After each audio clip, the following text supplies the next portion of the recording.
फिलहाल आगे बढ़ेंगे। डॉक्टर पायल तड़वी खुदकुशी मामले की जांच अब मुंबई पुलिस की क्राइम ब्रांच करेगी। इससे पहले खुदकुशी के लिए उकसाने और दूसरे इल्जामात की बुनियाद पर मुंबई की अदालत ने तीनों मुलजमीन को 31 मई तक पुलिस तहवील में भेज दिया था। बताया जा रहा है कि केस की संजीदगी को देखते हुए जांच क्राइम ब्रांच को सौंपी गई है।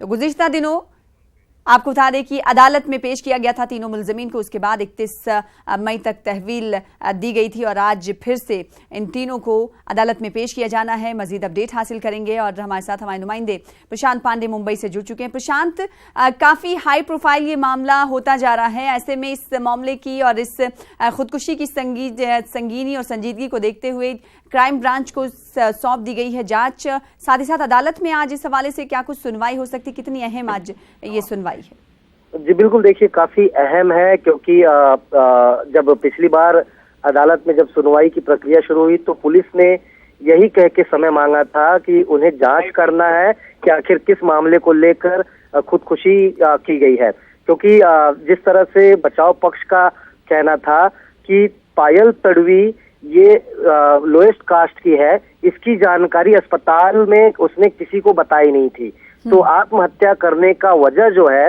वो उसके कास्ट को लेकर नहीं है, ये बचाव पक्ष का साफ तौर पर बयान था। अब ऐसे में देखना ये होगा कि आज अदालत में जब एक बार प्रक्रिया शुरू होगी और जो 3 दिन पुलिस ने जांच के नाम पर लिया था, तो क्या कुछ जांच के नाम पर आज पेश किया जाएगा अदालत में और रिमांड कॉपी में किन चीजों का जिक्र किया जाएगा, ये देखने वाली बात होगी सना। लेकिन सबसे बड़ी बात मैं आपको बता दूं कि मुंबई पुलिस के साथ साथ अब इस मामले की जांच जो है क्राइम ब्रांच भी पैरेलल कर रही है, यानी क्राइम ब्रांच की नजर भी इस मामले पर आ चुकी है। देखना होगा कि क्राइम ब्रांच इस मामले में क्या कुछ अहम खुलासे कर पाती है। क्या मुंबई पुलिस की जानिब से सही तरीके से जांच नहीं की जाने के बाद ये कार्यभार क्राइम ब्रांच को सौंपा गया है या फिर पैरेलल जांच करानी है इसकी वजह से?